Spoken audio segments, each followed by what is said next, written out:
이 대장동 이 비리 사건과 연루돼 가지고요. 연계해서 네. 지금 지속적으로 언론에 보도되고 있는 것이 백현동 네. 사업입니다. 거기에 아파트도 짓고 또 호텔도 짓고 그런 것 그렇죠. 같아요.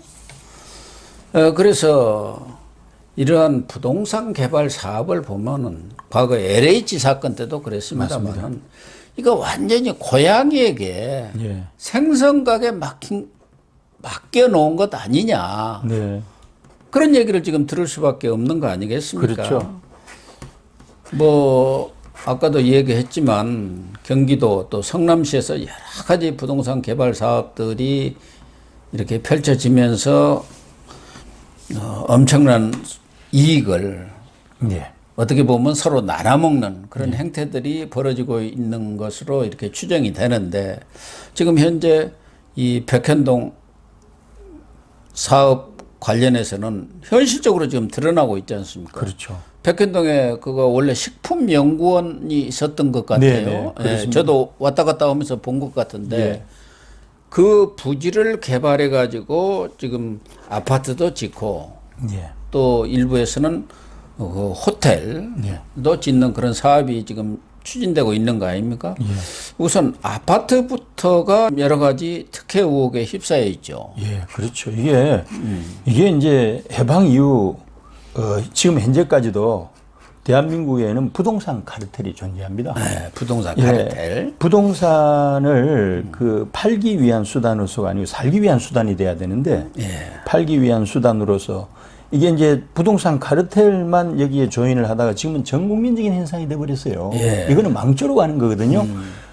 어느 특정 국가의 부동산은 사실은 이 경제하고는 상관이 없어요. 수출로 밥을 먹고 사는 이 대한민국의 입장에서 그렇죠. 부동산은 도움이 전혀 안 되는 거예요. 예. 돈이 부동산으로 몰릴 게 아니고 정권으로 몰려서 기업의 운용 자금이 돼야 되는데 이게 아무런 영양가도 없는 부동산으로 흘러가 가지고 이런 그 이상한 일들이 일어나니까 언젠가는 이번 그 대장동 게이트를 반면교사로 삼아 가지고 전국적으로 한번 손을 볼 필요가 있다고 생각합니다. 그동안은 이런 거죠. 그동안은 시공사들이 많이 먹는 구조예요. 예, 시공사. 예, LH공사에서 예를 들어서 구룡마을 같은 거 있잖아요. 예. 금사락이 아닙니까? 예, 저 개포동 구룡. 네네. 그거 같은 경우도 제가 기억하기로는 수용가가 600만 원 정도밖에 안 돼요. 평당. 예, 평당.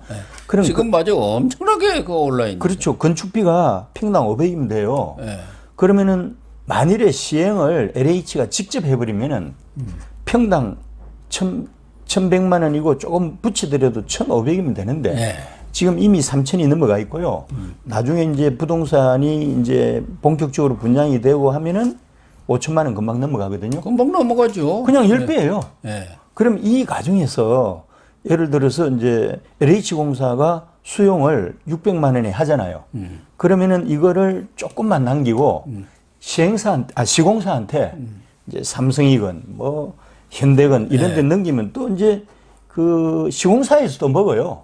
지금까지는 이제 재벌 건설 회사들이 많이 먹는 그런 구조였죠. 그렇죠. 사실은. 뭐 큰 재벌 회사들이 다 했으니까. 네, 그거를 사실은 대장동 게이트에서는 그 소위 말해서 화천대유, 김만배 뭐 이런 사람들 그렇죠. 범죄 공동체, 부동산 범죄 공동체의 1호에서 7호까지 이렇게 그렇죠. 자기들끼리 끼리끼리 해먹고 하천대유, 천화동인 1호부터 7호까지 해서 이 사람들이 원래 대형 건설사, 시공사들이 가져가던 이익을 여기서 가져간 거예요. 그러니까 민간 개발할 때는 거기에 기부 체납도 하고 네, 맞습니다. 또 초과 수익은 환수하고 그런 장치가 예. 있는데 여기는 그거 자체가 지금 대장동을 없애버린 거 아닙니까? 기부 체납도 없고 저 초과 이익 환수 조치도 전혀 없었죠. 그러니까 거기에서 개발 수익만도 4,040억이 먹은 맞습니다. 거고 또 5개 블록은 천하대유에서 그걸 개발을 해갖고 거기서도 한 3천억 이렇게 먹은 거고 또 들어올 아직 미분양 그런 것도 해갖고 거의 지금 1조 가까이의 수익을 민간한테 넘겨버린 거 아닙니까? 맞습니다. 그렇게 된 거죠. 그래서 앞으로 좀 제대로 된 정권이 들어서서 정말 70년 동안 이 땅을 지배했던 부동산 카르텔부터 깨는 작업부터 시작해야 되고 정부가 나서면 되거든요. 근데 노무현 정부 때하고 문재인 정부 때 가장 땅값이 많이 올랐잖아요. 집값도 많이 오르고 참.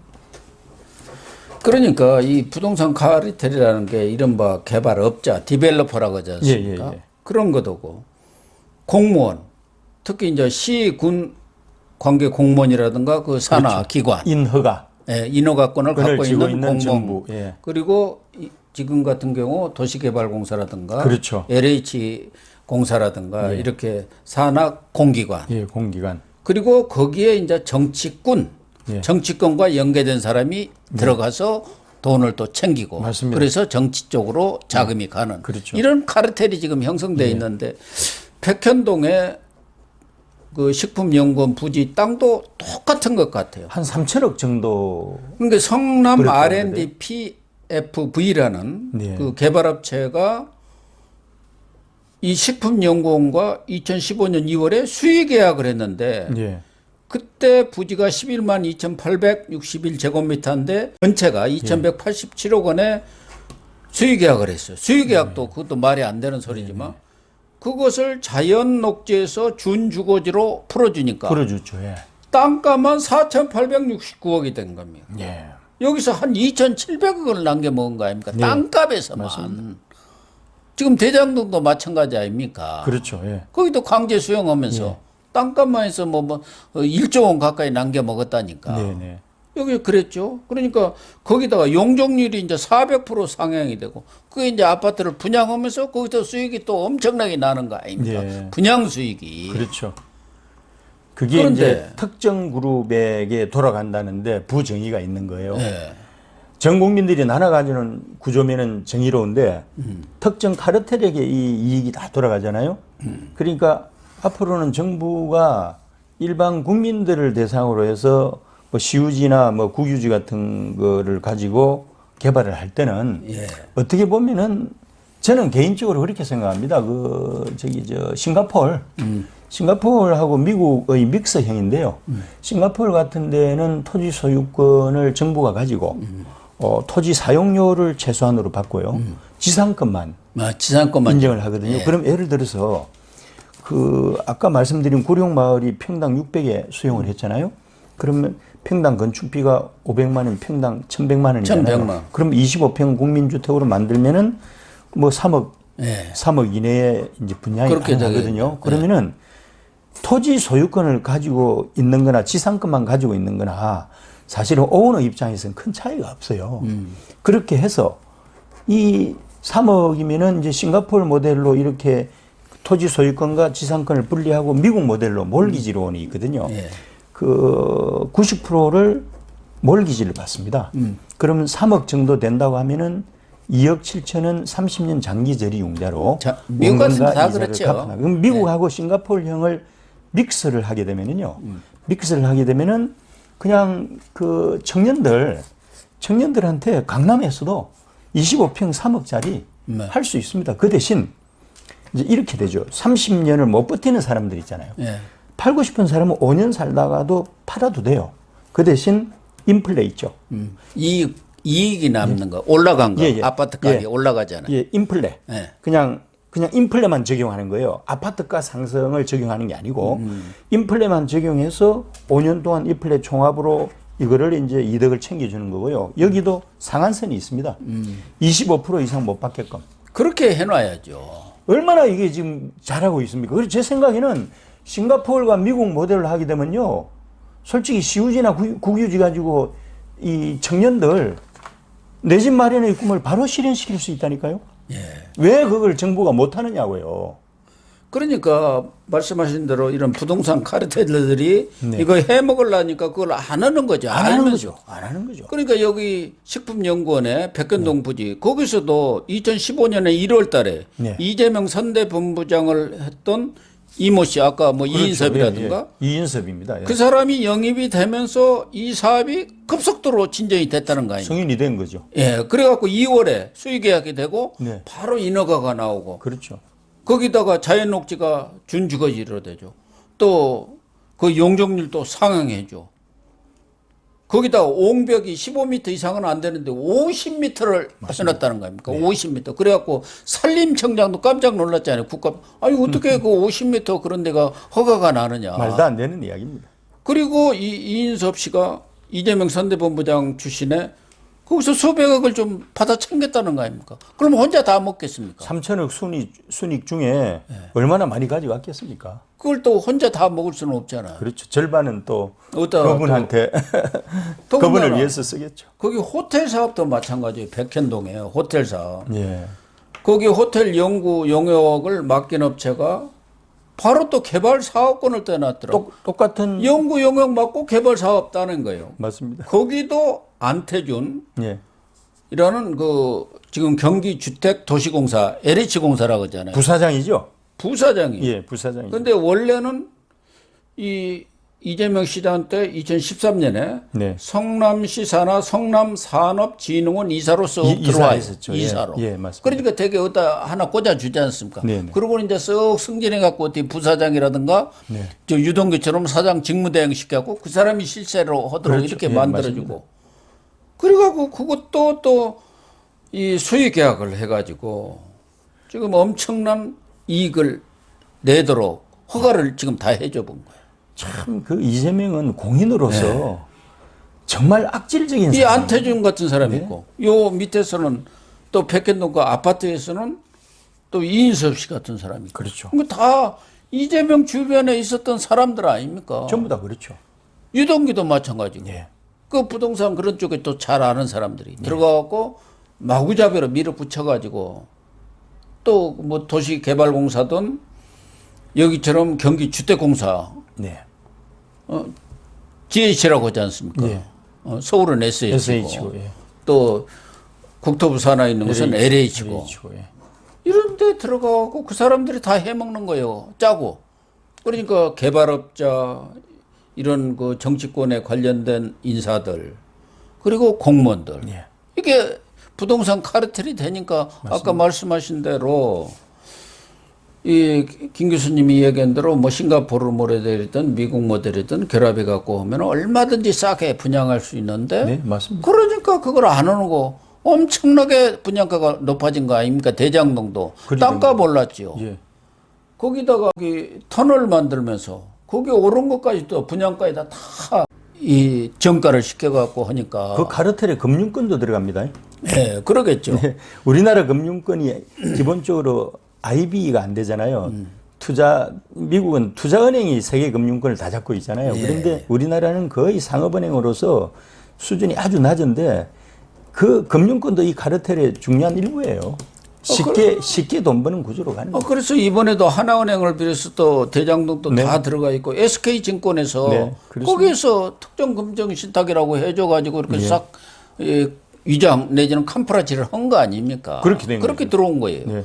그러니까 금융권하고 다 결탁이 되는 거예요. 그렇죠. 그러니까 이게 해결이 안 되죠. 워낙 이익 구조가 아주 그냥 이 실타래처럼 엉켜 있고 그걸 단칼에 쫙 이렇게 쳐내야 하는데 정치인이든 또 뭐 대권을 하는 사람이든 그걸 다 알면서 거기서 또 이익을 취해왔고 공생관계를 유지해왔기 때문에 못 하는 거 아닙니까? 그렇죠. 정말 이거는 악질적인 범죄 행위입니다. 정말 어떻게 저런 사람이 대통령의 꿈을 꾸고 있는지 참 대한민국이 참 허술합니다. 예. 어쨌든 이 백현동이라든가 대장동 이 사업 그 이전에 유래도 비슷합니다만은 이런 것들을 보면은 정말 우리 김 교수님이 이야기하신 대로 이 부동산 카르텔을 깨지 않고는 부동산 뭐 집값 찾겠다 이런 게 다 허언이구나 헛소리구나 맞습니다. 하는 느낌이 듭니다. 이게 아니 부동산이 재화로서 생산성이 있으면 괜찮아요. 근데 생산성 제로잖아요. 그렇죠. 국익에 전혀 도움이 안 되는 이런 일들이 한국에서 일어나고 있으니까 언젠가는 이거를 타파를 하고 극복을 해야 됩니다. 그러니까 그 사람들이 해먹고 나가고 그걸 분양받은 사람들 뭐 서울에서든 뭐 어디서든 집 한 채 갖고 있는 사람들도 이 부동산 거품으로 가격이 오르니까 거기 사는 사람은 똑같아요. 네. 뭐 수익이 늘어나는 것도 아니고 가격만 올라 있는데 거기다 대고 가격 올랐다 해갖고 지금 세금 폭탄을 때리고 있는 거 아닙니까? 그렇죠. 그렇게 살 수가 없다니까요. 살기가 어려워지죠. 정말. 예. 정말 어려워져요. 그리고 뭐 강남에 집 한 채 갖고 있는 사람들 전부 부동산 무슨 투기꾼으로 몰아가고 있는 거 아닙니까? 맞습니다. 예. 참 심각한 거죠. 저는 그래서 대한민국의 정의는 부동산 정의를 바로 세우는 데서 온다고 생각하거든요. 진짜 옳은 말씀입니다. 그 오세훈 시장이 김원동 그 경실련 주택본부장을 잘 임명을 했대요. SH공사 사장으로 임명했잖아요. 지난번에 탁월한 선택입니다. 처음에 떨어졌잖아요. 예, 그런데 떨어졌죠. 또 어떻게 그분이- 다시 그냥 이렇게 오세훈 시장이 좀 이번에 독심을 먹은 것 같아요. 오 시장이 상고 처리해서 정말 서울시정만 해서라도 부동산 정의를 한번 세워보자 해가지고 상고 처리해서 이제 모셔왔는데 아마 김원동 SH공사 사장이 앞으로 서울시에서 이 부동산 정의를 이게 부동산 카르텔을 깨면서 부동산 정의를 실천하는 천백 역할을 하는 것을 한번 기대해 볼 수 있는 거죠. 뭐 1차 면접인가 거기서는 떨어졌다던데 아마 오세훈 시장이 여기서 밀리면 안 되겠다. 그렇죠. 제대로 된 부동산 이 서울 아파트 또 이런 것을 잡기 위해서는 김현동 씨 같은 사람이 필요하다.